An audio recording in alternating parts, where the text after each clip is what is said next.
My name's Derek Miller. I'm a machine learning architect at Lifeomic. I've worked on various different open source projects such as MXNet and Deep Learning for J. And today I want to talk about a library that I wrote for at Lifeomic called SparkFlow, which kind of combines the functionality of Pyspark with Tensorflow.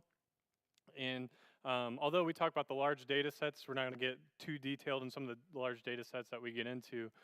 But at Lifeomic, primarily we work with genetic and patient data. And as mentioned earlier on a talk, we mostly work with whole genome. So for each person, there's 3 billion base pairs and 4 million genetic variants, which is how you differ to someone else. On average, there could be anywhere from 3 to 5, depending on the quality metrics. And there could be anywhere from 2,500, 4,000 patients that we look at for actually extracting that information. So although they're binary coded into a matrix, it can be several terabytes large. And when you get into other genomic information, such as expression, proteomics, some of the transcript level information, we combine all that knowledge in a column-wide orientation, which can be quite massive when training, especially deep neural networks. So for one of the problems that people tend to have overall is that it's crucial that you have your feature engineering pipeline. And in a lot of different ways, when dealing with the genetic side, it could be something of filtering. So somebody wants to apply, maybe they want variants that are only seen in this population 1% of the time or less. It could be a variety of different use cases, but you want to be able to create a pipeline that's reproducible. So if your feature engineering, anything that you do within the information to actually supply to the model, it needs to be constructed in that same way. So while a lot of deep learning libraries have great technology for actually applying numerical computation, they don't really have the feature engineering suite, and it's minimal in most cases. And on the other end of the coin, many distributed systems such as Apache Spark or Hadoop, they don't supply any deep learning libraries up front. So one of the things that, at Lifeomic, we primarily use Apache Spark for our ETL pipelines. And what Apache Spark is, based on their own website, is a unified analytics engine for large-scale processing. It kind of superseded the Hadoop or MapReduce ecosystem and was built from that, mostly in-memory processing. It's primarily built in Scala, but as mentioned by the Pyspark side, we use Python and Scala, but there's others such as Java and R that you can use with Spark. And the pipelines overall were inspired by scikit-learn. So scikit-learn has a variety of different pipeline capabilities, and Apache Spark decided in a distributed system, developers should have the opportunity to be able to use pipelines. And this allows you to save feature engineering functions, such as if you want to do polynomial expansion, binning, different types of effects to your data. You can do that, save it, and run it kind of in a construction with your model. And overall, this lives in the SparkML package if you're looking at pipelines for the first time. So I want to briefly talk about the Spark architecture because it's kind of important why it naturally fit for the Pyspark project. The Spark's architecture consists of some orchestration between the driver and worker nodes, and each one of those worker nodes has executors. So how this kind of works is that there's a cluster manager, as you can see here on the diagram, and there's a variety of different cluster managers you can use. If any of you are familiar with Yarn, Spark actually has a built-in one that can distribute tasks, which in this case is usually partitions of data that gets parallelized and will get sent to each of the worker nodes. So from there, the executor gets those tasks and will, or gets the different parallelizations of the data and we'll send it to the task node, which will complete that transformation that's specified from your code and return it either, if you want to do reduction, there's shuffling, there's various different techniques you can use to either save your data, retrieve certain amounts of that data in memory, etc. So just a high overview of TensorFlow. TensorFlow is formerly a high-performance numerical computation library, commonly used for backward automatic differentiation. I do not believe they have forward autodiff yet, But backwards autodiff, what kind of this sprung a lot of the deep learning libraries that's used today is the automatic calculation of gradients. There's two different techniques, there's forward and backward. Most use cases, backwards autodiff is preferable and more performant. It has to do with your feature size or the width of your columns versus your output size. So, and it's most commonly, as many have heard with TensorFlow, it's most commonly used for deep learning. So they've gone completely that direction. Most of their libraries, even with TensorFlow 2.0 coming up, have been completely directed on making deep learning easier. We heavily use it, not just with Spark. We use it for some of our image analysis, whether we've done different cancer detection type techniques, even from skin cancer to actually radiology images. And we also use it within the Pyspark ecosystem and as a tooling for consumers as well. And it's just worth note, we'll talk about this a little bit later, it actually has built-in capabilities for distributed training, and we'll get kind of in the pros and cons and actually utilize some of that as well. So SparkFlow, with those two in mind, is a combination of Pyspark and TensorFlow. It incorporates the pipeline part of Spark, and actually, if you're familiar with Spark at all, they have this API called Estimators, which is the model API that you can use for training. You can apply these deep learning capabilities and graphs inside of Apache Spark. So as I mentioned earlier, Apache Spark naturally extends for this distributed training based on its driver task ecosystem. But also at the same time, if you have if your group has a research group and a data engineering group, and the research group has trained a TensorFlow model, but from your data group, they had these ecosystems of Apache Spark, you can actually upload a pre-trained model as well and use that for predictions.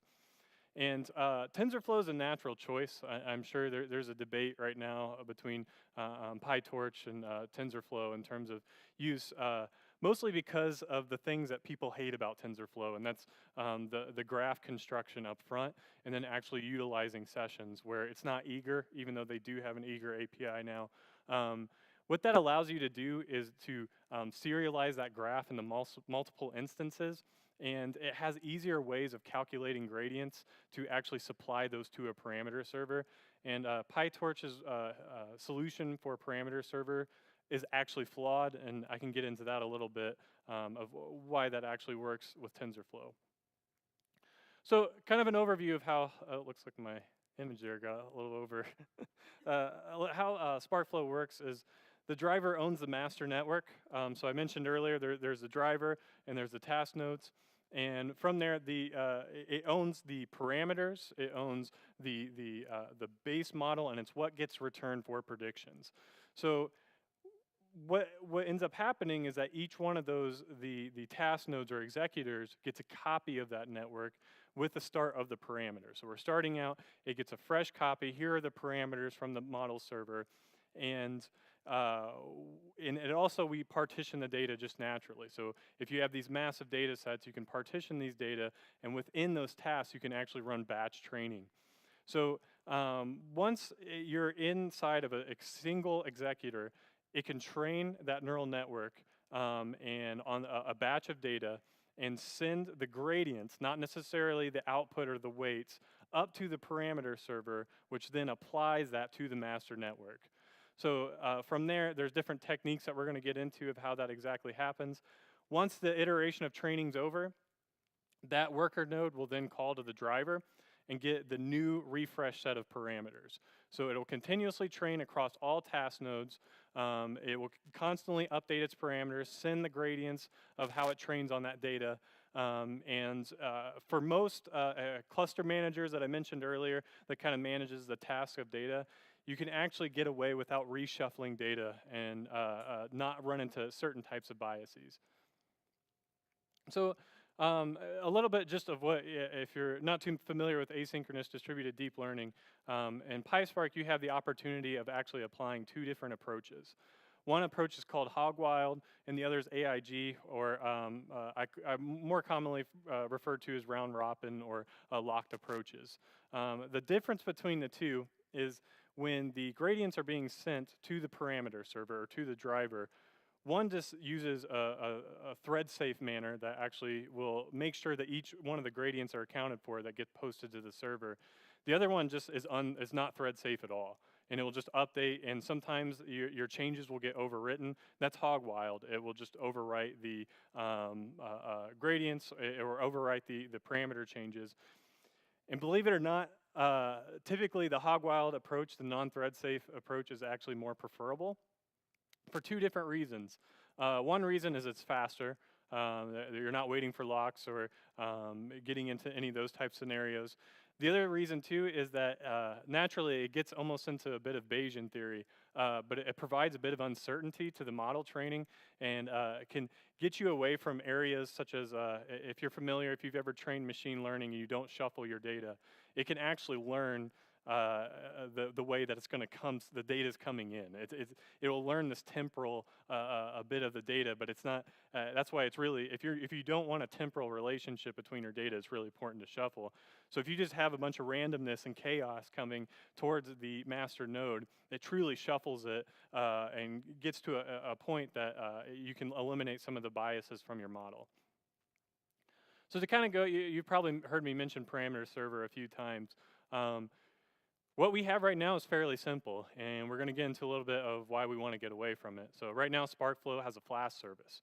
We put that on the driver network, and it accepts GET and POST requests. So the POST request will be, here are the gradients, update these gradients, and the GET request is to get the parameters from the neural network.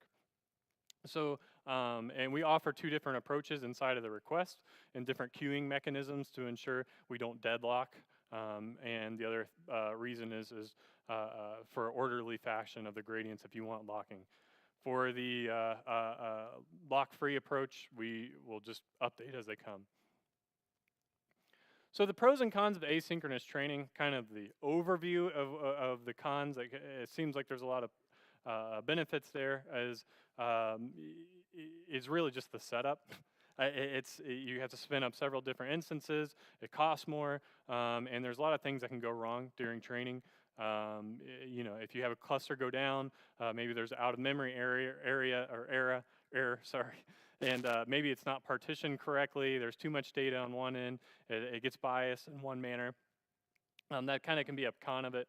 The pros is that it converges much faster. So these networks, it's not quite linear in the instances that you have because you be bottlenecked by the number of parameter servers. We don't allow to have multiple right now. Theoretically, we could. But having those multiple instances spread across and updating the gradients in kind of a chaotic manner causes much faster convergence, and most of the time it can actually lead to more generalizability in the way that it's trained, and it mostly has to do with nothing truly being random when you're shuffling your data, but when you kind of do with this chaos, it's about as random as you can get. So here's an example. I'm sure that's super tiny. Essentially, I'll just break it down into a couple components. So to kind of set this up or to build something with SparkFlow, you specify your TensorFlow graph up here, which returns a loss. And we utilize what the variables are named underneath when we actually get to training. And we have a build graph function here, which which actually will construct that function into a serialized graph so that we can actually pass that graph to all the executor nodes. If you've ever worked with Spark, you know that one of the biggest pains you run into is serialization. So this takes care of all those issues, making sure that the graphs are serialized and constructed on the executors. And then finally, as you can see, we have a really simple pipeline that just uses on the that we just use on the MNIST data sets, a really simple image data set. And finally, we can build the model here, which you can specify the features column, the TensorFlow graph. We also have a ton of parameters such as control over the optimizer.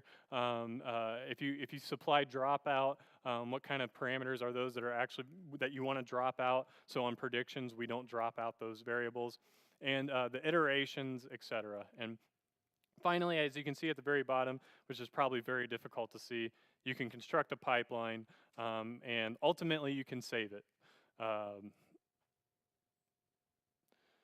So some of the challenges we've ran across, so we're kind of adjacent to a project that is pretty similar, and we've worked kind of together called and Spark, which their focus is more on the research side, and they don't care necessarily about the pipelines. They don't save pipelines. They don't have any of those elements. They just wanted to utilize the infrastructure.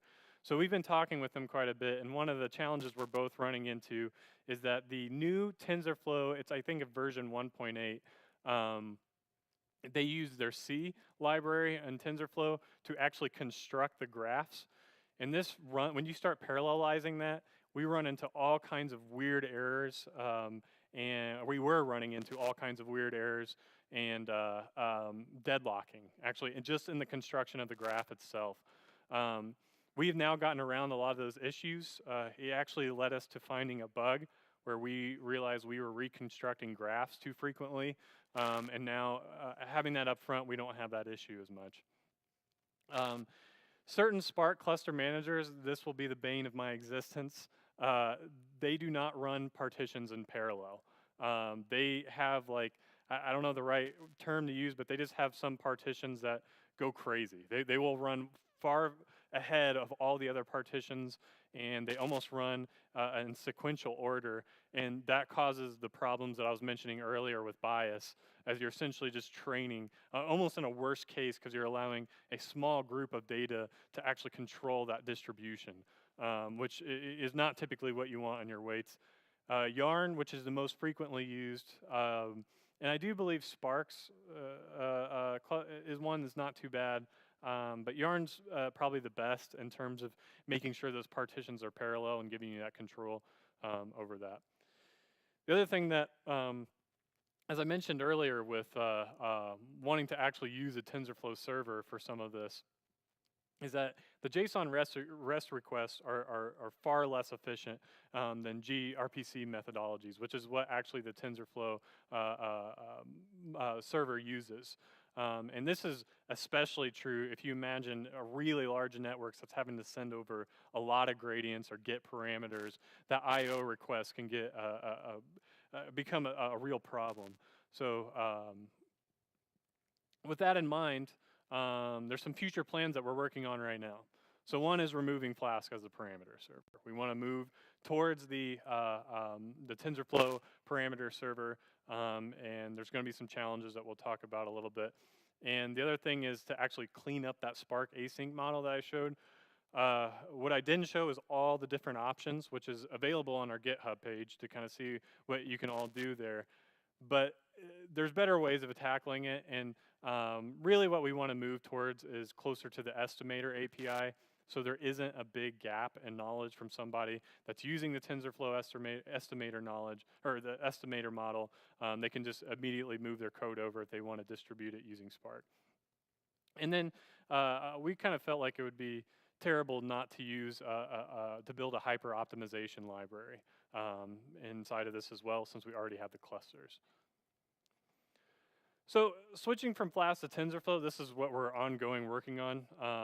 Because of the change they made to C, Flask was one of an issue that was running into those deadlocks. And one thing is the gRPC is much more efficient. It uses protobuf in terms of its serialization and actually transferring the gradients and parameters to the parameter server. And when we just run on some simple models, not even really large models, it's substantially faster. What's really complex about this is that the TensorFlow parameter server requires all of the cluster spec up front. So it requires all the IP addresses. And while in certain cases that's easy, in other cases based on security settings, it can be challenging to know all of the instances that are a part of the cluster. The other thing too that's really difficult is self-healing. We have to do that sometimes. We use AWS and spot bidding. So we need to let the cluster spec know that there's been another instance added and another one's dropped, to not expect anything there. And for TensorFlow 2.0, the good news is that they're actually actively working on this to allow some dynamic IP addresses to enter and out of the parameter server. So then kind of changing the SparkAsyncDL parameters, which is the model name we have for that. We just want to, overall, we just want to make it closer to the estimator API. We started with this with our optimizations. We have objects for things like atom and RMS prop and stochastic gradient descent with momentum. We allow different techniques to supply objects that say, apply this configuration to the model at runtime. So we want to do that more frequently and clean up our API in general. And then for the hyperopt capabilities, we haven't been working on this as much, but we've kind of rough implemented some things with some of our team members at Lifeomic. We already have the cluster setup available. And so it seems like it'd be a waste to not implement hyperopt. And to essentially, one of the things this now allows that we've been talking about is splitting up these data sets that are massive, especially on the genomic side, into small partitions across many different instances on the cluster. What we want to kind of change or allow the option, so you can have that, or you could do something where you want to copy all the data sets. If you had a small enough data set or large enough instances, copy that to each one of the instances and train your network on different parameters. So that allows you to train 10 different neural network architectures and to use hyperopt or Bayesian optimization to actually retrieve the best model that was found, different from either your train split, cross-validation, or whatever techniques, whether you're looking at accuracy, F1 measure, recall, or precision, figuring out what the best model that could come out from that neural network. And the idea, even though this will be much slower, is to implement this change as well for the methodologies we've been previously talking about and currently support, which is actually having the neural networks copied and just small tasks of data across all of the instances. So right now, you can get SparkFlow through a couple different areas. We have the pip install. It's all in PyPy. You can download that through pip. We also have it through GitHub. That also includes some documentation, and we're getting to read the docs up there as well. And we also have a blog post that goes into a little bit of the details, a lot of just what I talked about, what was the kind of influence over it, and kind of a really simple tutorial of actually building a TensorFlow graph. So with that in mind, are there any questions? Yeah, so it supports Keras kind of in the same way that TensorFlow estimators support Keras, so you could use the layers with a TensorFlow background. So if you're using something like MXNet or another mechanism to actually be its backend, it wouldn't work, but it'll work in the same regard if you just return a loss, especially with the new TF, I think it's from TensorFlow 1.4 and on, they actually brought Keras into TensorFlow ecosystem. You can utilize those layers for SparkFlow.